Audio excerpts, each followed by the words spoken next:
Here we go. Welcome.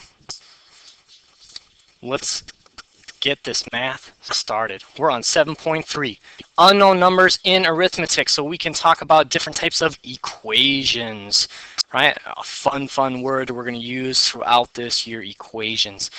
But equations, of course, is just the fact that there's an unknown idea. This is something, right? Even in first grade, it said 1 plus question mark equals 2. And you were supposed to fill in that question mark, right? Now we just use variables. You've grown up, you moved away from question marks to variables, and you've been doing this for a while. So let's talk about these different things. Everything we've looked at so far has enabled us to understand how to solve different types of equations, whether it's following the different operations in math or whether it's following these different properties. And so we have these different ideas that we can use and we can look at. So we start with the addition type equations, right? N plus 53 equals 75. To solve this, we're really getting into this idea of fact families. Fact families allow us to understand that the inverse operation, that's another word we can use here, right? Inverse operation, that's going to help us solve things. By using these two ideas, all right, families, just so you remember what I mean, right? Fact family. By looking at these two ideas, we suddenly know that, hey, I can solve this problem because I see the relationships between these things, so that I know that if I'm going this direction to solve this problem, I can also go this direction, right? And what do I mean by this direction? I mean 75 minus 53 is going to equal n, right? That's what makes it an inverse, right? We also looked at the relationship to what we call our fact families. And so we can solve it this way if you can mentally see that. If not, write that horizontally and solve it looking this way, right? 5 minus 3, 2, 2. And so suddenly, boom. And this is important, writing the n equals 22 because that's what equations do. Here's your sample problem for your addition equation. Pause the video, solve it. Now we move on to subtraction equations. Subtraction equations are going to use those same principles, right? Inverse operation using those fact families. And so here, once again, we got this, right? P minus 24 equals 17.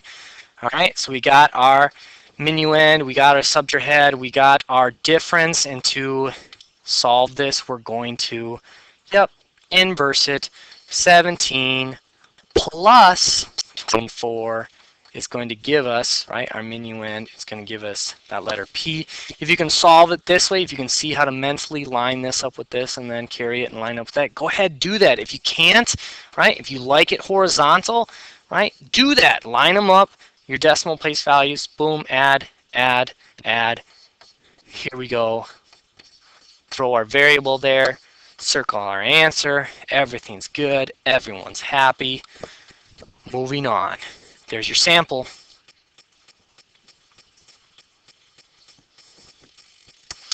Multiplication equations. You're kind of probably sitting there saying, wow, this lesson's going kind of fast compared to the last ones. And I say, yeah, you are cruising. You are on board with math. So let's do it, right? Okay, 12n. What does that mean? Recognizing, right? Number next to a variable means, boom, multiplication. So 12 times n. Probably say, well, duh, that's multiplication. It says multiplication right there.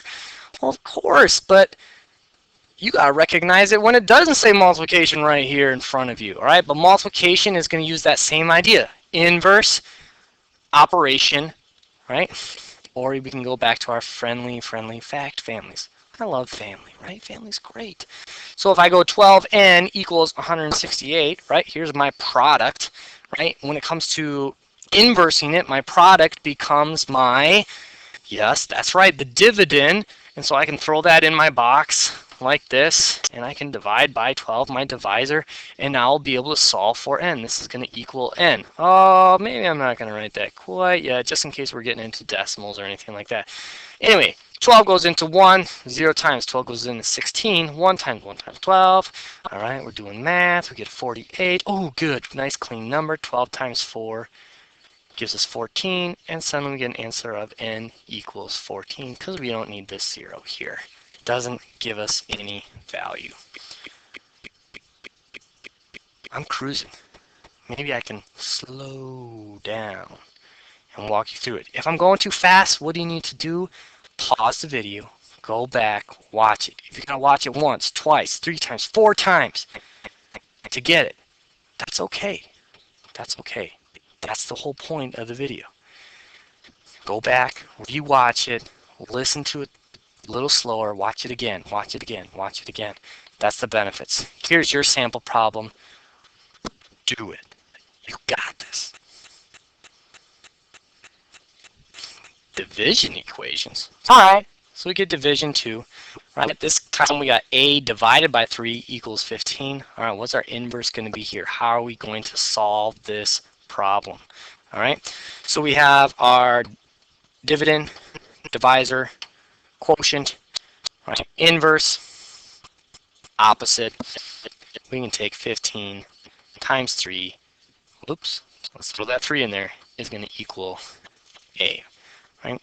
These things are things we recognize, but we need to practice them and use them because right, eventually we're going to have less and less numbers and more variables.